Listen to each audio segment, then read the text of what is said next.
Hello and welcome to Slogging It. I'm John O'Gordon, your host, alongside Simon Roberts. How are you, Si? I'm very good, thank you, mate. How are you? All right, all right. Back in London, which is nice, warmer than Nottingham, it must be said, but a hell of a lot more expensive. And you, how are you doing, mate?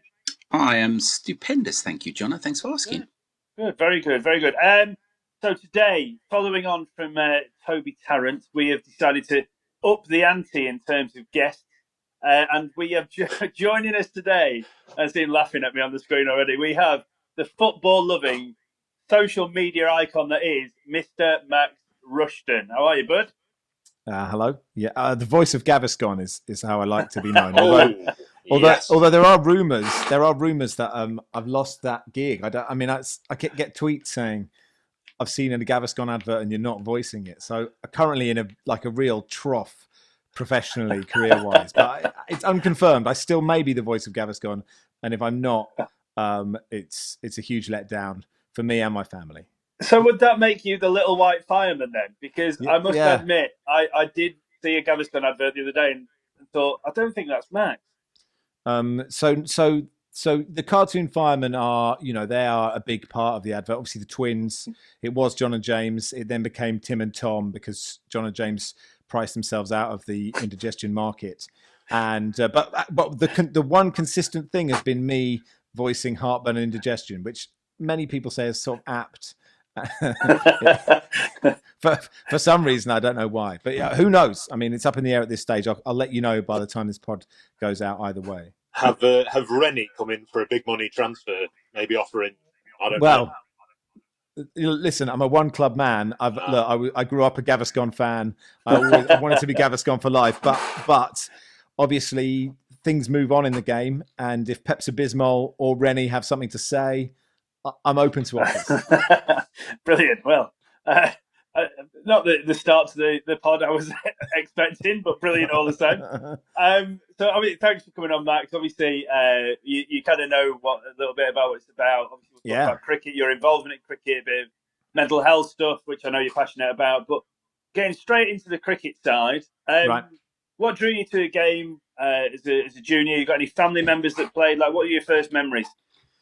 Well, I'm just a really huge fan of when Shane Warne came on the scene and everyone at school decided to become a leg spinner. And so when you're in no one could do it, and they just threw the ball on the top of the net. One of my favourite things to do in life is to waddle down the net and hit the ball back on the top of the net. Not quite get enough of it, so then you have to waddle all the way to the end to just tip the ball back up and then walk down to the end and do it with the next delivery. It's funny. I was thinking about this the other day because obviously I grew up and my dad was a massive football fan, still is, and got me into Spurs and Cambridge United. And cricket almost came up by stealth. So I don't really remember.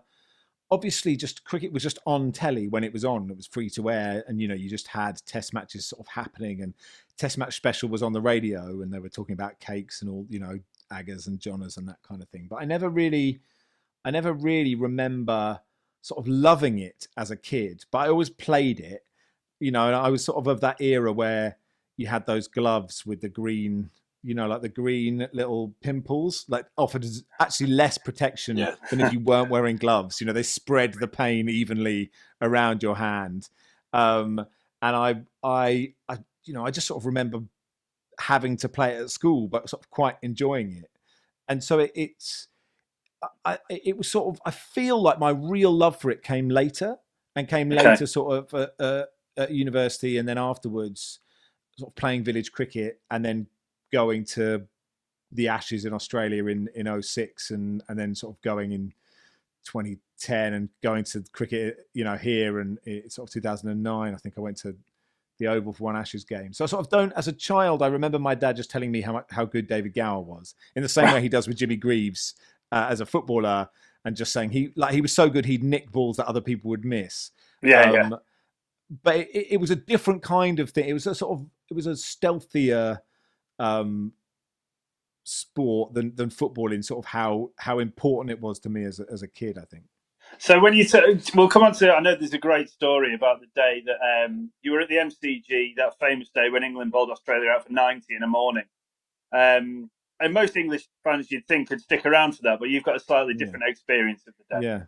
Yeah. Well, I met my wife on a volcano in Nicaragua, obviously, and Yeah. it's a classic romantic story. Yeah, exactly. It's a classic romantic story of, you know, love at first sight for me and love about 4.5 years later for her. And as part of what I would call the courtship, other people might call it the sort of stalking process, I flew to Melbourne so she is from Melbourne, right? And I had, like, the way the Saturdays hit so I wasn't allowed a Saturday off during the season when I was doing Soccer AM, but the Saturdays hit so I could get 10 days off. Like, it was Christmas Day and New Year's Day or something like that. And so I booked my flights to Australia, and then Heathrow froze. It was that year that Heathrow froze, and I couldn't get there.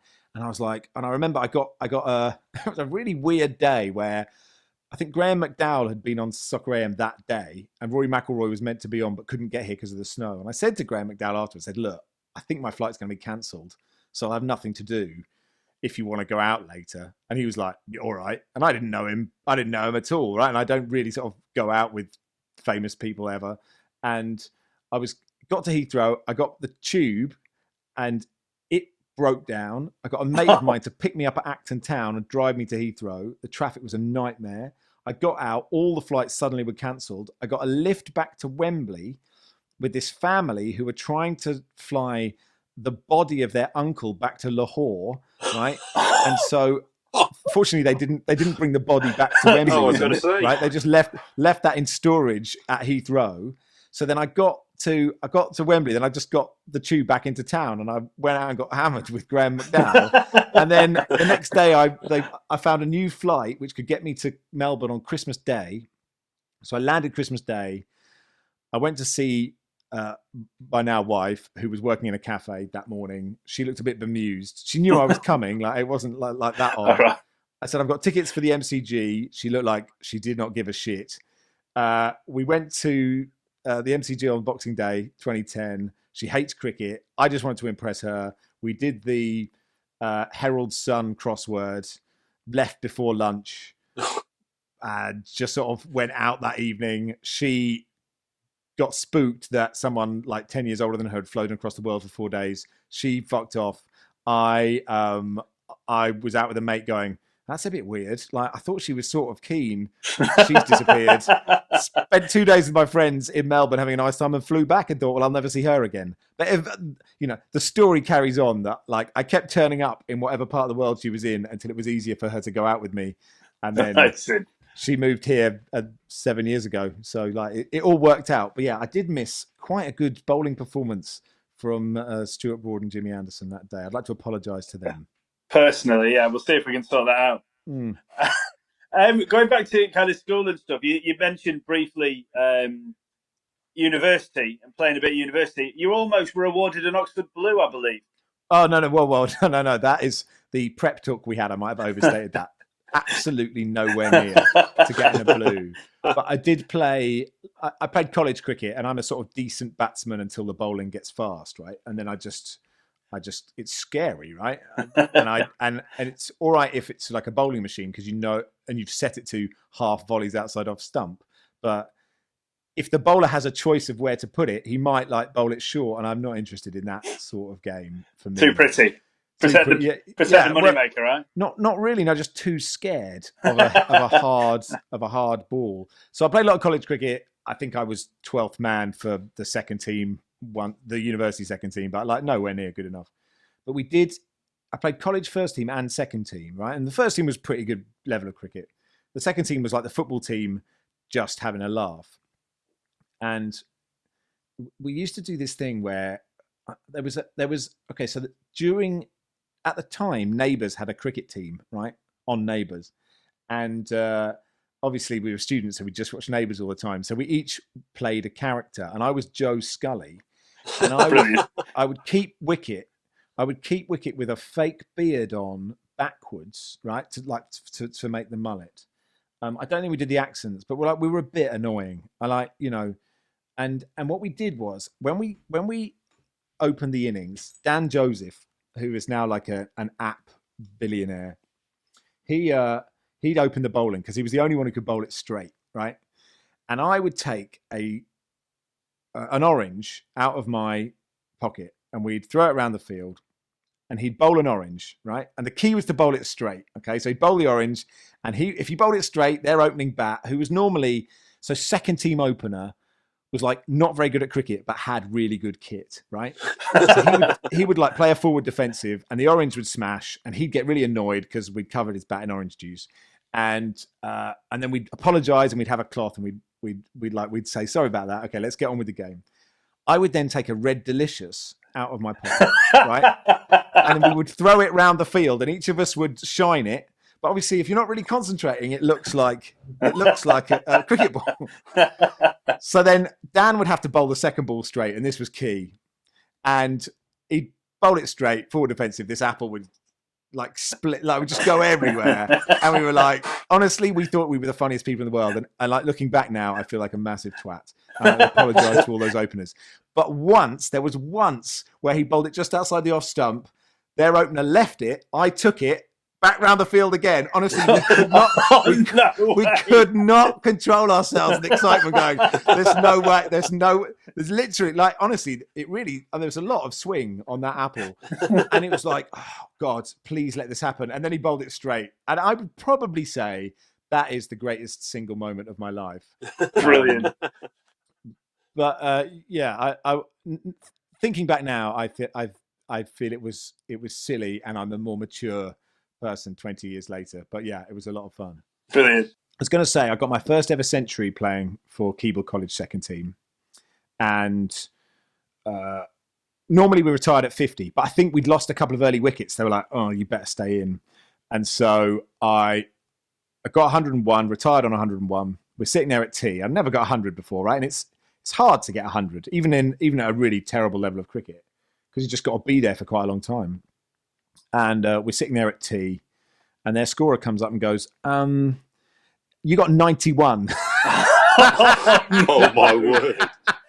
And you're like, "Oh well, it's quite a confident time to retire, isn't it?" Actually, I've had enough of this now. 91, that'll do.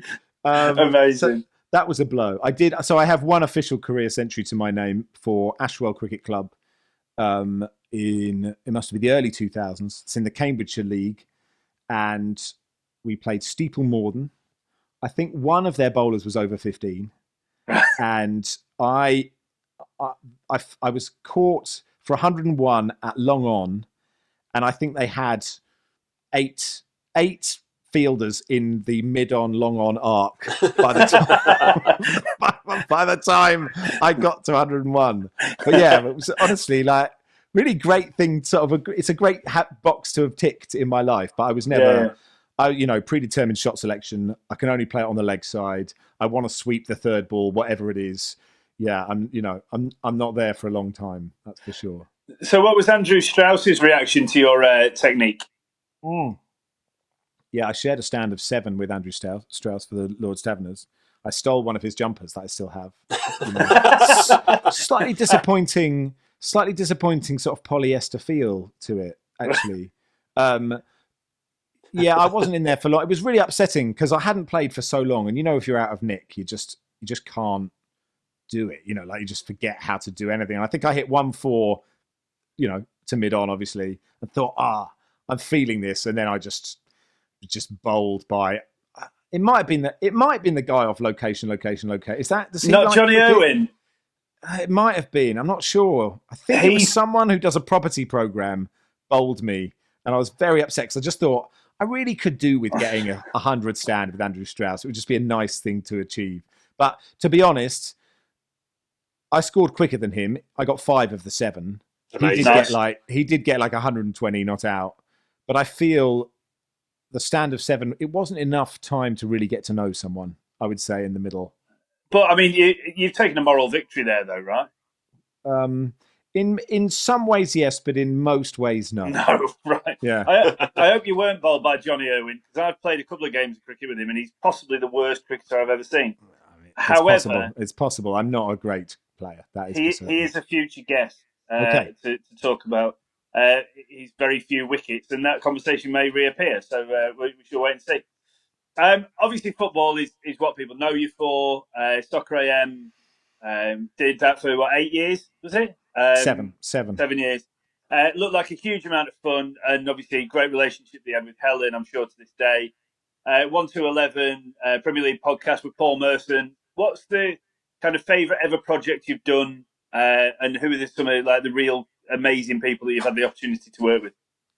Well, obviously, my favourite projects are the ones that I'm currently being employed for. Because, Great answer. Just in case the bosses are hearing this. I've been incredibly, really lucky, I think. It's interesting. Broadcasters are sort of, I think presenters are quite a weird breed in that they're very, you've got to have a certain level of confidence, but everyone's got a really fragile ego sort of underneath it. And they all sort of pretend that they're really pleased for everyone else doing well, but actually there's a massive amount of professional jealousy. And I have this sort of ridiculous level of professional jealousy where I watch anything and think, well, I could do that. So that could be X Factor or Newsnight. And then I have to take a step back and go, but I probably wouldn't want to do either of those. I don't want to do either of those things. So I sort of have to check myself quite a lot. And I think you have to be so lucky, right? There are so many incredibly talented broadcasters that sort of just for whatever reason don't get anywhere, and there are lots that aren't great who do get somewhere, and it's for other people to decide whether I'm one of those. But yeah, Soccer M was a sort of life-changing thing for me, right? I was doing local radio, and I was doing the breakfast show on BBC London, and I sort of got that gig for 2 weeks because they couldn't agree terms with Pat Sharp. I think that's true. Oh wow! And then seriously, they just Pat kind of Sharp? forgot. Yeah, I know. And then I think they just sort of forgot I was there, and I did it for about a year, and then they got rid of me because I wasn't really famous, and Paul Ross replaced me, my nemesis. And yeah, Batman's got a nemesis, good to have one, and he's a very nice bloke, it turns out. So I sort of made a show reel, and I sent it off to everybody, and I got a bit of work at TalkSport, just doing the late show, and I was sort of covering for James Whale, who just got sacked. So every text message was, "Where's James, you parasite?" And just sort of, that was about 6 weeks of that, including one of the greatest text messages I got going, "I don't know who you are, mate, but you've got the personality of a breeze block." And we did a 2-hour phone in on what's the worst inanimate object to be compared to. And we actually, a breeze block is pretty shit because it's sort of, it has a use, but it's not even heavy. It's a really useless thing, really. Plastic bag was up there, but probably more practical on a day-to-day basis. So I'd sent this show reel off to everybody, and everybody had ignored it. The Travel Channel, except the Travel Channel and Sky Sports, right? So BBC One ignored it, BBC Two, ITV, Channel 4, blah, blah, blah, blah, blah. And the Travel Channel got back in touch and just said, "We think you're a bit boring." You got a valuable feedback, but it was it's a bit of a blow, isn't it? That's a bit of a blow. Wow. And Sky Sports rang me and just said, "Look, we think we've got something for you. Come in and have a chat." And so I went in and I met these two old blokes. And at the time, I didn't know who they were, right? They were the two guys, Vic Wakeling, who sadly passed away, and Andy Melvin, who built Sky Sports from a porter cabin to this behemoth, right? And I just hadn't done enough research on who these guys were. And I sat down and we talked about Cambridge United for an hour. They asked me about Soccer AM, and I'd been a fan of the week in 2000, the stand in my kit with my mates. And they must have been going, "Wow, lower league fan, ticks the box." And I was thinking, I don't know why they're asking me about this. I'm just looking for the 10-pin bowling or something, just something to pay the rent, right? Anything. I just need a job. And then they a month later, I met the producer for lunch at Cafe Rouge in Chiswick, and I was like, he's not really giving a lot away, but he didn't tell me to go away after 20 minutes. So we sat there for an hour chatting about stuff. And I was like, well, maybe they just want an out and about reporter or something anyway. Because I'd never been on telly, right, ever. I'd done a couple of bits for Inside Out London, surprising stories from your region. And I'd done Canary Wharf is bright at night. Brilliant. The rush hour's busy. and you can buy drugs on Camden High Street. They'd put me in like a secret camera, and I'd gone to buy drugs on Camden High Street. And I've never bought drugs or taken drugs on like a massive square. And it was like the worst casting. Because like there was me walking up Camden High Street asking drug dealers, just sort of going, "Have you got any drugs?" And if they had a follow-up question, if they were like, you know, "Do you want 4 grams of this?" I didn't know what any of it was. I'd be like, I have no further questions, Your Honor. Let me run away from this. It's like the shittest investigative journalist of all time. Anyway, so I'd done no television, and I sat. And a month later, they rang me and they said, "Look, what are you doing tomorrow?" And I said, "I've got an audition for Blue Peter," and I don't know where that had come from. Right, I just agreed a deal with an agent. I'd got an audition for Blue Peter, and they were like, "Can you get in before that?" And I was like, "Okay, I'll get in before Blue Peter audition. Why not?" Right, and so I got up in the morning and I read the instructions for Blue Peter, and it said, "Bring in a prop that says something about your life." And I was like, "Well, I don't have a prop that represents my life. Who has a prop that does that?" But a couple of years before, me and a friend he'd sent me an anvil through the post because we thought it'd be funny for the postman. An anvil? Yeah. Like, no one's ever seen an anvil except in cartoons, right? It's either swallow it and have a funny shaped neck, or a flat head, it lands on the head. So anyway, he'd sent me this anvil from America, right? It was like, cost him $20 to buy and $80 to send. And we were like, okay, thanks, I've got an anvil. Always wanted an anvil. And so I put this anvil in a bag, and I got on the train to Sky Sports.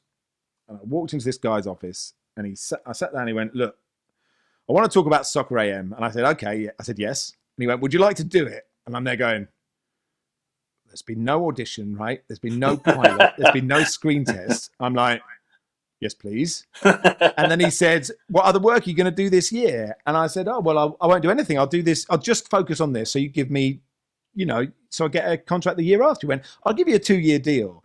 You know that Heineken advert where the guy's like playing the blues and this guy comes out and says, "I want to sign you, champagne, caviar." But it was like that. It was like, this is ridiculous, right?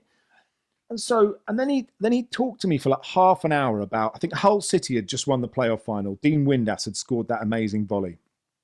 And I hadn't really seen the game because I was just out with some friends. And I was like, oh God. I was like, I just need to get out of this office as soon as I can because I just don't want him to realize he's made a massive mistake. Like, this clearly is an administrational fuck up. I've not had an audition. I've not had any kind of, there's just no, like, I can't have been offered this job, a 2-year deal to do this, right? It's completely ridiculous. So I left, I walked out, you know, it's down in Isleworth, right? And I walked out and there's this, you know, there's just the sort of long road with all the cars parked on it. I rang my agent. I said, "Look, I've just been offered a 2-year deal. I said you'd agreed the terms. I didn't want to talk money because I'd have done it. I literally would have done it for £1, right? I had no idea." And he was like, I said, "Look, do I have to go to the Blue Peter audition, right? Because I don't want Blue Peter. I've just got this." He went, "Look, you have to do it because you never know. Contracts aren't, until they're signed, you just don't know what's going to happen." So then I got the train up to TV Centre, right? Bearing in mind, I'd never done an audition for anything in my life. I'd never done any television, right? So now I'm sitting in a room, right? I'm sitting in a room with there are 10 of us in this audition. And there's these 5 sort of 25-year-old girls who all look like TV presenters. And they're all super excited. And there is these 5 23-year-old blokes who all just they all look like they're in boy bands, right? They've all got amazing swished hair. They're all so trendy, it hurts. And I'm already graying, right? I've already got I've already salt and pepper. I'm completely grey now, but I'm already salt and pepper. And I'm sitting there going, there's no fucking way I can do Blue Peter. Look at me. I don't fit in this room, right? And they've all got to represent their life. They've come in with photo montages of their life and all these amazing things. And I'm sitting there holding an anvil, right? And I'm thinking, this is a weird day. So I'm in the audition and they're all really nervous and I'm not particularly bothered, right? I was incredibly nervous 2 hours before, right? I'm just not really that fast. And I had to learn the history of Lego, right? So I'm learning the history of Lego. They give you 20 minutes to learn the history of Lego, to do a fun, 1-minute piece about Lego. I'm thinking, this is weird, right? Then my agent texts me and says, "This is what you're getting paid for year 1 and year 2. Now, I'd never earned any money in my life. And this wasn't millions of pounds, but it was like the first time I'd ever been paid sort of money in my life, right? So I get this text message, right, which says the amount of money being paid. So, right, I literally, like, my mind is just fucking racing. Like, I cannot explain. Like, it's just completely baffling. My mind, I just don't know what to do. I'd worked really hard to get, like, it didn't come out of nowhere. I'd like worked really hard. I'd done local radio. I'd constantly made demos and had pilots at Radio 1 that were rubbish and Kiss that were rubbish and Absolute and all these things. And I'd kept like getting knocked back. And I was like, oh, and then suddenly I'd sort of had this moment. And then I have to do then they're filming me with like a super soaker, right? And we're talking about the history. It's something about water pistols, and it's full with water. And I'm standing next to this girl, and I just say, I don't know anything about this. And I literally just unload this water pistol into this poor girl's face, right? It just seemed like the right thing to do. And so, like she realized it was a joke, and she sprayed me with water, and it was all funny. It was fine. So then they offered me the job, right? Or I think I got to the last three. They said, would you like to come back for the last three? And I said, I'm going to gratefully turn this down. And like, bearing in mind, like 6 weeks before, I had no real job. I had a spot on the end of my nose bigger than this one you can see now. Like, it was such a bizarre day. Right. And like, I've never had a day like it before or since, you know. Other jobs have sort of come up and you sort of think you're in the mix and you get them or you don't get them. And I remember the head of Sky said, look, don't tell anybody, right? Because we haven't told Andy Goldstein, who did it before me, and we haven't told Helen Chamberlain, and we haven't told the production team or whatever. Just don't tell anybody. We'll sort it out on Monday. And that evening, I'm in a pub with my friends, right? And my mate Clive was getting married. And you know, before you get married, you sort of taste beer to choose the beer you're going to have at your wedding. Yeah. Unlike any other day when you just go to the pub and you go, what have you got? I'll have that. Like, nobody cares. You don't care on your wedding day, but it's like a thing. So we're tasting these beers for his wedding. And after the third pint, I just sort of said, I've had a strange day, lads. I know that wasn't really the answer to the question, which was who was the best guest you've had, which is obviously Mr. T. But it's a good story that it's a brilliant story. I've told on about 100 other podcasts. So, like, sorry if you're hearing this for the millionth time, but it was like it was a story that I think if you don't work in the industry, you think happens a lot. I think you know, like these big break moments, and I don't think they do. I think genuinely that's sort of a really rare occurrence. But it was a totally wild day, and I'm so grateful to them because they took a real chance on me that lots of people didn't, and they didn't need to, and they didn't need to persevere with me because I was rubbish for a good year and a half of it because I was just too nervous, and it was totally life changing, and all the other opportunities that I've got have come from that. So, like, it was like what a show to learn on, right? Like, there's no better place to learn because.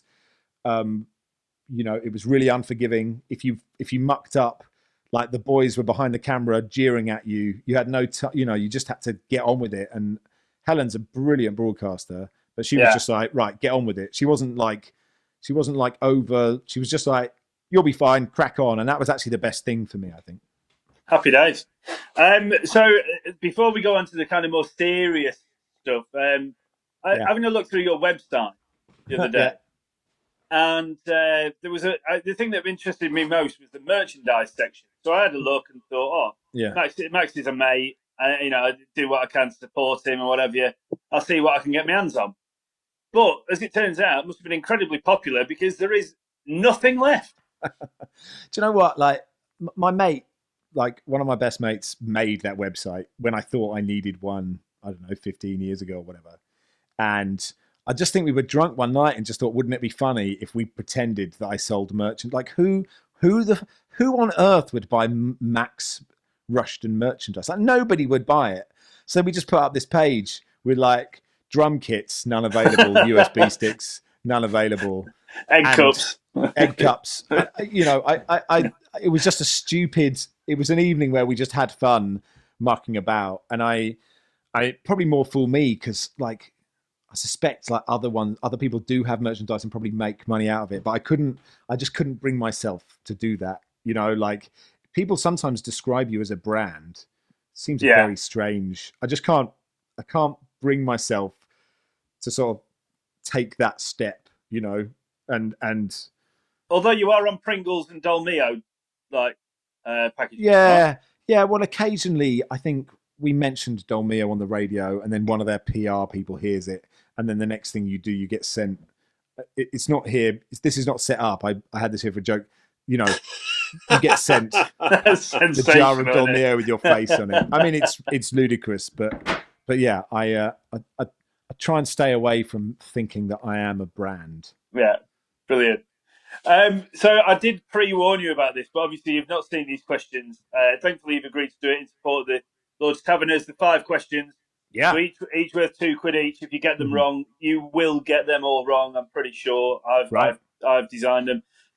But each week, one of the hosts has to match the guest donation, and that is I lost at rock paper scissors today, so that unfortunately today is me. So I wish I'd have made them a bit easier, as it turns out. But anyway, here we go. Question 1: Yeah. Max Rushden, what is your name?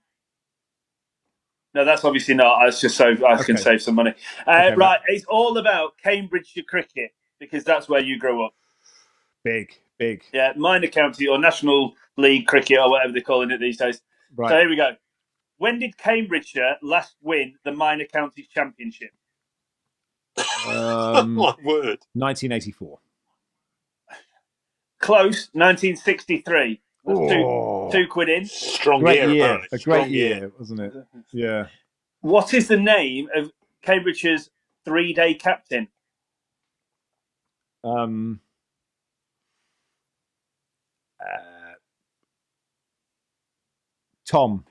Do you need a surname as well? No, Tom will do. It was Sam Rippington, but close. I mean, these are literally the worst questions ever, but it's about raising money for charity, so we'll just crack on. Who was the Player of the Year in 2019?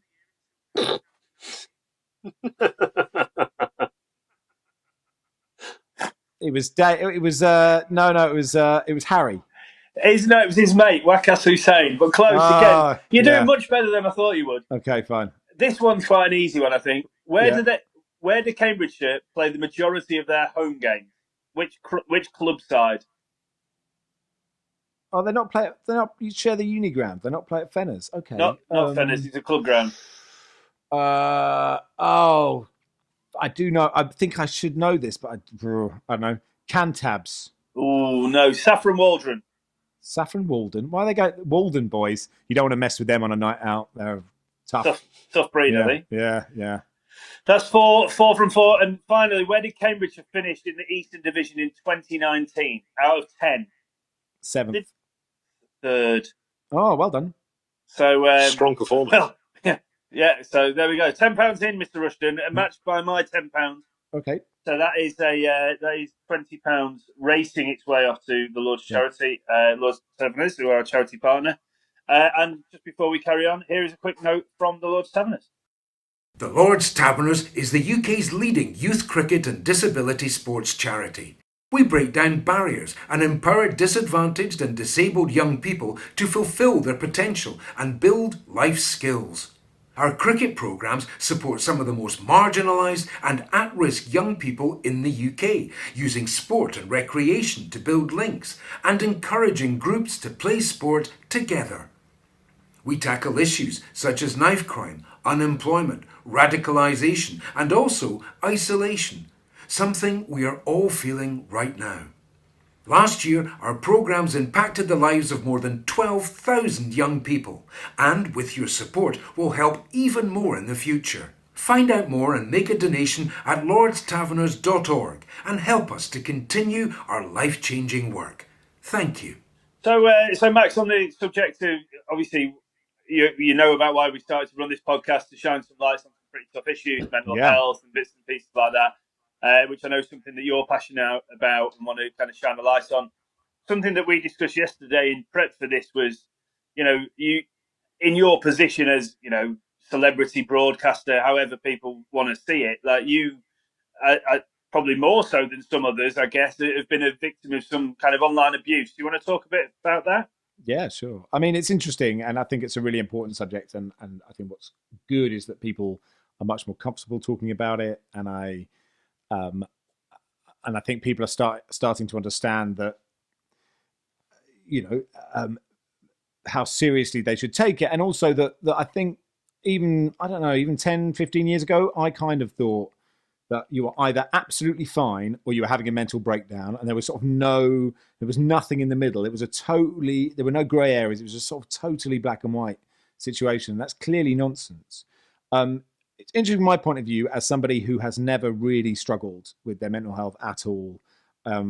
Touch wood, I've sort of had a really quite boring, happy existence. I'm quite a simple person, so I wake up. My wife is there, and I think I like you, and that's great. And then I think I really like peanut butter, so I go downstairs and eat some, and then I have a nice day. and it's sort of, and I actually, although that's sort of, sort of facetious, it's actually kind of, I think you're lucky if you just have a disposition which sort of you wake up and you're just sort of happy to be there and to sort of see what that day brings. And so I think what's been really useful for me to listen to a lot of people is to sort of understand that life is not like that for everybody. And it's not just something bad happens, you're sad about it and then you get over it. It's much more complicated than that. Like from my point of view, I have had, and I'm not alone. I don't think there's any broadcaster, who doesn't get sort of really, really sort of foul abuse, up to "I wish you were dead." Normally the death threats are quite passive, so they're not like "I'm going to come and kill you." They just wish I was dead. So that's not as scary as, I guess, somebody sort of threatening to kill me. But I do it. I think you develop a thick skin anyway. But it's never bothered me, right? And there are, like, the TalkSport message boards. Half the people listening love your show and half hate it. And that goes for pretty much anybody on that network. So if you want to see the funny messages, you have to see the horrible ones. And there are some presenters who just turn it off and don't want to see it. But I just don't care. Like, I just think it's fine. If somebody's going to say, "I hate you, you've ruined my life, these are the only 2 hours I don't listen to," you sort of think, wow, that person really is, I mean, in many ways, you can do, like, my bosses tell me not to read it out, but I quite like reading out and thinking, look, if you're listening to this 24 hours a day, it's good to have 2 hours off. That is sometime you can get some chores done, or you can have a sleep, or sort of just have dinner, or talk to your family. Like, it's just never, it's never sort of high achievers that are trolling you, right? Yeah. It's never people. And I think what's interesting is we all, I find it really weird that you would go out of your way to tell somebody you don't like them. Like, you just wouldn't do it in any other line of life. And I obviously, there are TV shows that I think are really terrible. And and if they come on the telly, I like to switch them off. And I will tell my wife, I don't like that person, I don't like them. But I'd never go on to, like, you're allowed your opinions. People are obviously allowed to think I'm useless, right? That's totally fine. And they're allowed to tell me, I don't mind, but it's weird that you would. Yeah. It's weird that you would take the time to get someone's Twitter handle and say, "I think you are awful. I hate this thing. You're, but I just don't. I just think it's really funny. What's interesting is I used to retweet a lot of abuse. I now do it much less because there is just so much hate around. And it doesn't seem, and kind of, if you bite, even in a kind of, I don't care about this way, you're sort of doing what they want. So I used to just retweet it all the time going, Dave's not happy when he's just, like, absolutely slaughtering you. And now I'm much more likely to mute people because I just don't think you don't need to like spread more hate around when there's so much of it. And I think where I'm really lucky is Twitter didn't exist really when I started Soccer AM, or it just started. It was not a big deal. Yeah. And I think I would have really struggled with it then because I wasn't confident in what I was doing. Now I'm confident in what I'm doing. I just don't care. But I think I would have really, I remember sort of searching out Soccer AM message boards, and it was quite hard to find a message board and to see what people thought. And now I'm much less bothered. I think it would be really, really hard for people starting out now, like just really hard. And so, like that was lucky for me. But right now, I just don't care. I think if you're confident in what you're doing, I just don't think it matters. But it affects people in really different ways, you know. I think it's really interesting there that, you know, people absolutely have a choice whether they listen to something or turn it off. And I think if they then decide to listen to it just to try and then almost ruin someone else's day by then forwarding on this abuse, then that makes it, you know, I don't see that kind of, I just don't have that mentality myself. I don't know if you. I think it's something that's really interesting, like because a lot of people, I was until 2 years ago probably, I was one of these people when you used to hear the reports about kids and stuff on Facebook and Twitter and the people getting abuse on that, and I've always one that just went, well, don't go on it then. Like for me, it was a simple thing, but I then sort of went through my own problems and started talking to people about it a bit more, and I didn't know where to go with it, because for these people, for the youngsters certainly, and for like you, Max, like, a lot of the positive reviews you might get might come through Twitter, and a lot of the reason you're popular is because you are prevalent on Twitter. And for youngsters today, a lot of the way they communicate with their friends might be through Facebook or through social media. So it's a difficult balance to strike, isn't it? And it's more for me about that one where, and like you say, Max, you've come your way of dealing with it, which is how can you manage sort of both things, where you're getting what you want out of it, but managing to shelter from what you don't. I think, mate, a really good point. I think for kids, it must be a nightmare, you know, because like, you know, when we were 8, if you didn't get invited to the party, well, you didn't know what it was like. You just didn't get invited. Now you see all the pictures from it, or maybe 8, I don't know, 50, you know, teenagers. It must be really, really hard. And actually, I think what's interesting about social media is, like, I don't think it would be a stretch to say that I'm addicted to it in a way, that it's so habitual for me that I will, you know, why am I checking Twitter when I'm on the toilet? Like, why can I not like walk 5 minutes down the street without checking it? Why, you know, interestingly, I haven't felt the urge to check it while we're doing this podcast, but I've like deleted it from my phone because it's like, I don't need to be on it all. This is a bit different to the abuse. This is just sort of addiction to social media, or like how prevalent it is in everybody's life now. It's just like trying to find time to not be on it and to be present and to not have your phone on you every minute of the day. I think it is really difficult. I think it's probably similar to professional sports people, that we don't really view them as people, and I think we don't really view the people on our TVs or coming out of our radios as people either. Really, you know, that they're performing a role for you, which is, I want to hear about the football, or I want to hear about the cricket, or I want to watch, you know, Strictly. And you're not thinking, oh, well, that person still, you know, has a love life and has a house and has to fix their Wi-Fi, and or have someone to fix their Wi-Fi, you know, has to get the person to fix their Wi-Fi for them, or whatever it is. And so you do, it's sort of the position I'm in at this sort of Z list level. I don't really, I sort of see it as I have an insight into that world rather than being in it myself. Rightly or wrongly, that's just sort of how I view it. And it just makes me think I really would hate to be like genuinely famous, like not being able to go about your daily routine and not being able to do anything or go to things without people sort of stopping you all the time and all that kind of things. But I think that's genuinely part of it. People online are not really thinking. They would just act differently if they saw you. You know, I think once or twice people have been rude to me to my face about my, you know, professional ability or not. Yeah. And it's definitely more than that on social media.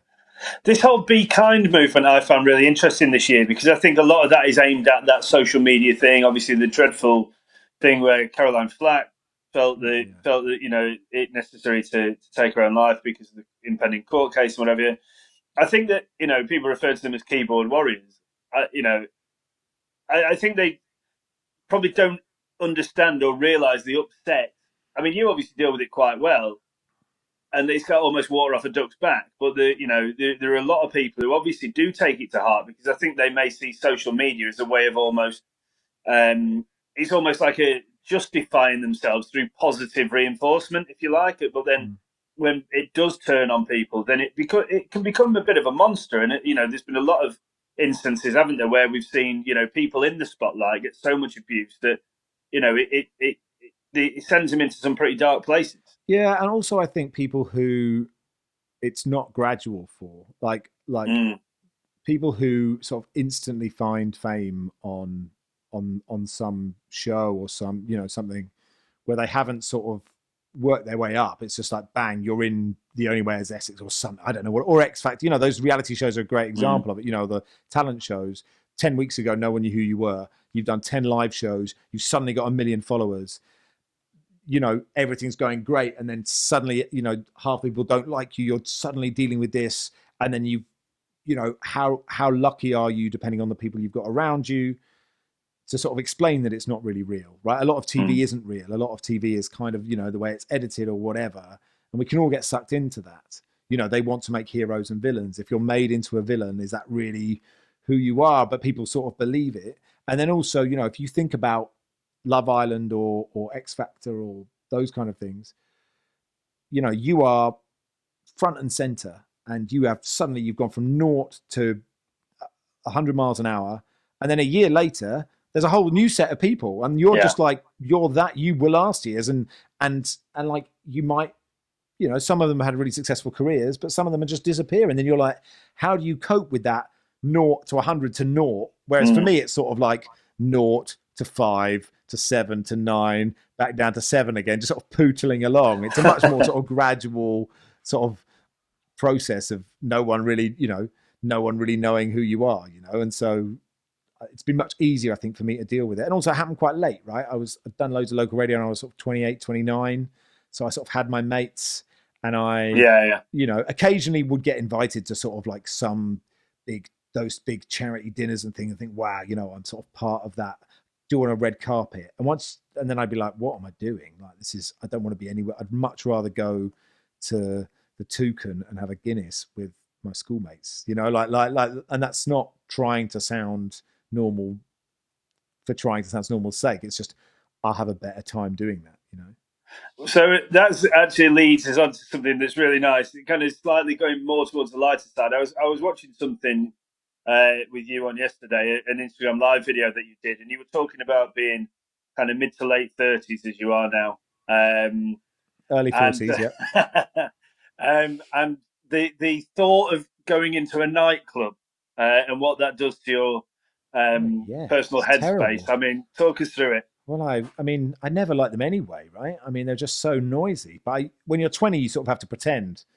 And you have to pretend that you really want to be in this place. And I'm sort of designed that I fall asleep at 11 p.m. wherever I am. So I've fallen asleep on too many speakers and not been able to hear for 2 weeks.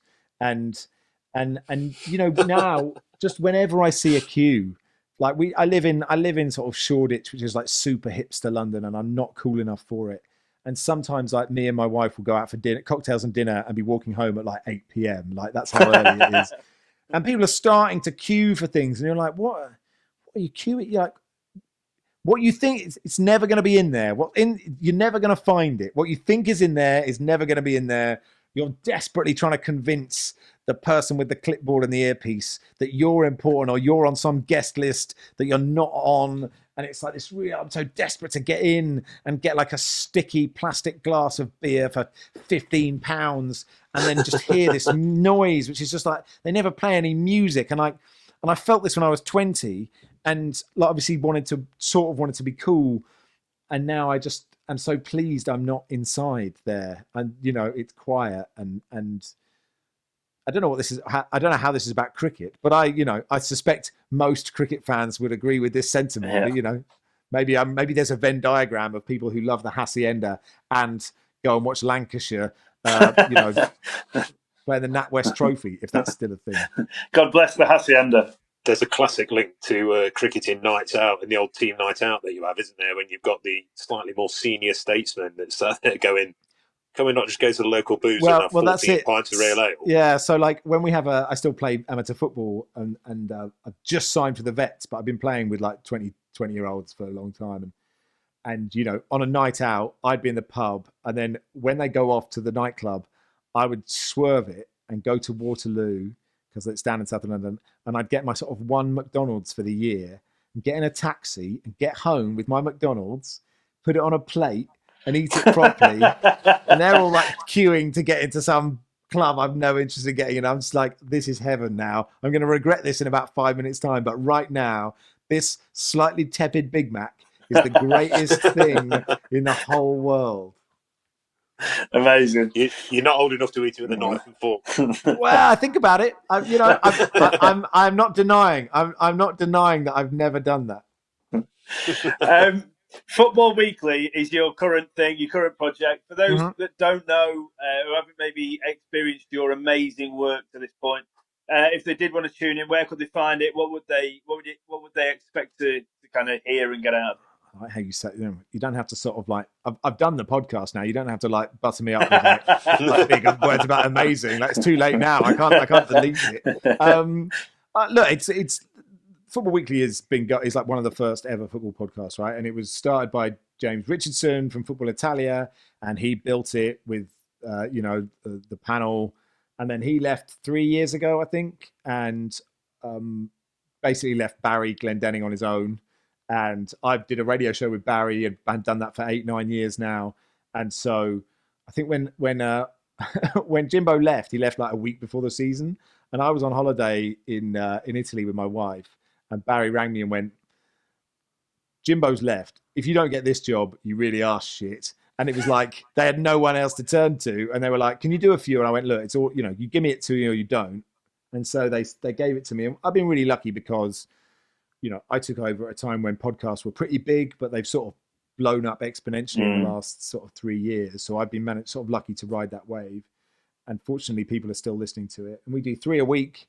And it is everything from, the really serious stuff, racism and homophobia and sort of slightly shady owners buying football clubs, all the way to, absolute disgust at unnecessary away kits and the best overhead kick of all time, which is Trevor Sinclair against Barnsley, and and everything in between. So we're recording tomorrow morning, right? We're just about to have the England-Ireland friendly, and Scotland are playing Serbia and Northern Ireland playing Slovakia. So we'll watch those games. We'll do the pod tomorrow, and it's whatever football is happening, we talk about it, and we're lucky because people like football. So and for me, it's like The Guardian has got such a great set of football writers who are all brilliant at talking about it. We've got extra, we bring in sort of freelancers as well.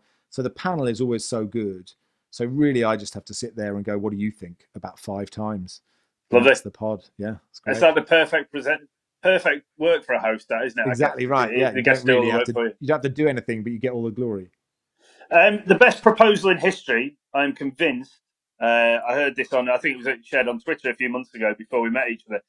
Can you explain how you proposed to the now Mrs. Rushden, having chased her all around the world? Of course. So we always do the Guardian. We like to do the Guardian crossword every morning in the cafe when we were allowed to go to cafes. In G2, the quick one. We're not good enough for cryptic. And it was before I worked at the Guardian. For some reason, the editor followed me on Twitter. So I direct messaged her and said, look, I'd like to propose to my wife with the Guardian crossword. This may be a ridiculous suggestion. Is there a way of making that happen? And so she said, email this guy, Hugh. So I emailed Hugh, who writes the crossword at the Guardian. I said, look, Hugh, I'd like to propose to my wife. She's called Jamie, Jaime. So what about, like 1 across, I like in French, 2 across, proposal, will you marry me? That's, and like, just let me know when, if it's possible, et cetera, et cetera. He was like, yeah, we can do that. I was like, okay, great. And I was like, well, listen, I wanted to get my wife's family over, and like my wife's mum sadly passed away 10 years ago, and I had her engagement ring, and so I hadn't had to buy an engagement ring. So I thought, instead of getting an engagement ring, I'll get her family over to London. So I'll propose, and then we'll go to a cafe, and all her family will be there. She hates surprises. It would have been a terrible idea. But I just sort of said, I didn't hear anything from Hugh for a couple of months. I was like, all right. And I had the ring. I had the ring for like 1.5 years. I hadn't, it's quite nerve-wracking proposing. I'd never done it before. And so I was like, okay, I want to get this right. And anyway, so I was like, so I'd let like her dad and her sister and her brother know that this was the plan, and I'd give them notice and whatever. And then I just got an email on a Tuesday from you going, yeah, it's in the paper on Saturday. I was like, oh, right. So I'm proposing on Saturday. That's what's happening. Get your head around it. Shit, right? This is terrifying. And so I said to like her dad, look, it's short notice, but like just be ready on Zoom or Skype or whatever. And it was before Zoom existed, obviously, because we hadn't had a pandemic. So no one knew what it was. And so on Saturday morning, I ran and got the paper, and I sort of frantically opened it, and my wife went down and made a cup of tea. And sometimes we do the crossword in the bed, and sometimes we go out with it. And I was like, let's just get it. Let's do this now. So she's like reading the recipes, and I'm like, can we get on? And I've looked at the clues, and he'd done the first letters of her name would be like the first 5 clues across from the left-hand side. So it was like too many clues. I could only solve like 3 of them. I was like, oh God, this is bad. So anyway, I'm like, should we do the crossword? And she's like, why don't we just do it when we go out? I was like, oh, can we please do it? And I don't. And she was like, you're acting weird. And I obviously was, because I was shitting myself.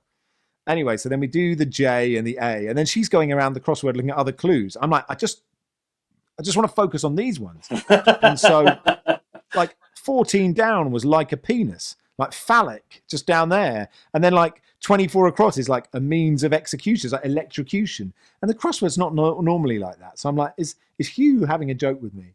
Anyway, eventually we got all the clues that spelled her name. I was like, oh, look, it spells your name. And she's like, oh, what a coincidence. I was like, well, it's not really a coincidence. Do that clue. 15 down or whatever, a question asked from the floor, will you marry me? And I had the ring and I said, look, I garbled some words out. She said, okay. And we're still married. So, but the nice thing is that I can't remember what number crossword it is, but like anybody could find it if I could remember what number it is on Guardian Quick Crossword. What was nice is to think that everybody did that crossword that day and had no idea what it signified for us. Yeah. So that's that's sort of a cool thing. But it worked. Eh? Happy days. And beautiful she is too. I've seen her knocking about in the back of your Zoom calls every now and then. It's funny because obviously, like Jason Punchin is often used as a phrase for someone punching above their weight. And one morning she was just like, "Who is John Puncioni?" I was like, she hates sport. She as you know, she left the MCG. Yeah. Not because Australia weren't playing well, because she just hates it. But who is John Puncioni? I was like, yeah, that's a great question. Since I'm interested in this kind of social experiment that I'm convinced is what you're doing by offering your followers the opportunity to watch you watch stuff. I find social media so fascinating, and like why would anybody want to watch anybody else doing anything really? But they clearly do, and so I actually got like a social media manager for a month to see what I should be doing, and everything I do goes completely against what they say. Right? They don't want that. What people really want is real, genuine. Here's me. Really kind of this is us doing our thing. Whatever. What they don't want is someone sort of taking the piss. But I find it very hard to, if I'm making a bolognese, it's quite funny to just Instagram live the bolognese simmering for 2 hours just to see if anybody's going to watch it, right? I one day my wife had all her jewelry was like all tangled up. So I set it on Instagram live and I said, right, I'm going to untangle this jewelry. And I'd never untangled jewelry before. Trust me, it is impossible. And it took me like 4 hours. But like some people were like really into it going, I can't, and it's a lot of this. I can't believe what my life has become. And why am I watching this? And like, it doesn't go viral, but like, I think it sort of goes back a bit to that. Like famous people or just anybody who's giving a totally like overproduced version of themselves is not real. Like that is not like people have an image, I guess, on social media and people want to buy into that image. They want to think that their pop stars live like that or whatever. But it's all bullshit. Like it's bullshit to a level. Like they still like need a wee in the middle of the night and they still have to go to the toilet and they still don't know what to have for dinner. And they still have to say, and I suppose if I'm, this is overthinking it. If I'm trying to be deep about it, it's trying to say my life is the same as your life. And if I'm not thinking about it, it's just, I'm I'm slightly interested to see how many people are going to watch me film a pigeon walking around a park. And I've got nothing else to do, so like it's better to do some content than not. But yeah, absolutely. I don't think it's getting me anywhere. I don't think it's a recipe for success. It's not going to make you millions and millions of quid. I don't think so. No. However, an auction of the following item might make a few quid, and I'm really interested to find out how you got hold of it. Yeah. You own Trevor Nelson's microwave. It's currently in your kitchen. How did this come to pass? I've told this story. Like, I can't.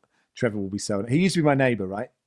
And Christmas Day 2011, Auntie Gay came round with a Christmas pudding that needed microwaving, and I didn't have a microwave. So I rang up Trevor and I said, "Have you got a microwave?" And he said, "Yeah, I've got a spare one." I said, "Thanks." So I borrowed his spare microwave, and then I realised I didn't have enough chairs. So I rang Trevor Nelson again. I said, "Have you got a spare chair?" He said, "Yes." So he gave me another chair.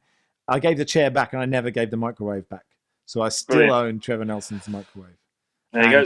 And I have all my other kitchen appliances come from Radio 1 DJs. So my kettle came from Annie Mac, and I got my toaster from Zane Lowe, and the oven came from Bruno Brooks.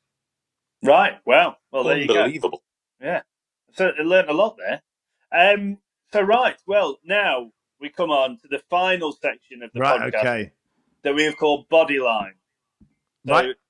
Quick fire question. Yep. One word answer. You have to choose one or the other. Okay. So I'll start, and me and Simon will do them one by one. Right. Yeah. Yeah. Red ball or white ball? Red. Lords or the Oval? Oval. Beer or cider? Beer. 100%. I'm sorry, it's not one word, but there is no worse thing than buying like 2 pints of lager and a pint of cider for your mate and then sipping the cider by mistake. Valid. Very good point. Tube or private cab? Tube. TV or radio? Radio. Instagram or Twitter? Twitter, probably, yeah.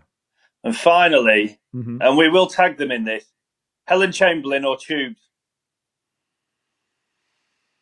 I mean, it's been so long, probably neither remember who I am, to be honest. I'll give it Hell's Bells, but they're both great. Brilliant. Max Rushden, it's been an absolute pleasure talking to you. Thank you so much for coming on and sharing some experiences. Please, I would just like to thank Woodstock cricket bats. They're the best cricket bats that exist on Earth. Right, cheers, boys. Cheers to you. Cheers to Simon. Yeah, cheers, Max. That was amazing. Thank you. Hey, pleasure. I mean, amazing is probably stretching it. I'd set your bar higher. Michael Parkinson might deliver a bit more than he's probably been on before me, hasn't he? But put your A-listers out first. It's been a joy to be episode 9 in this series. Thank you. Brilliant. Superb. Thank you so much for having me. I've had a lovely time. Cheers, Max. It's been amazing. Hey, no worries, guys. So thanks again to Max. Some great insights there into his love of cricket, his work, and the mental health side of things that we talked about. Guys, if you are liking what we're doing so far on Slogging It, please subscribe, hit like, and rate us across your favourite podcast platforms. We should be appearing on most of them by now.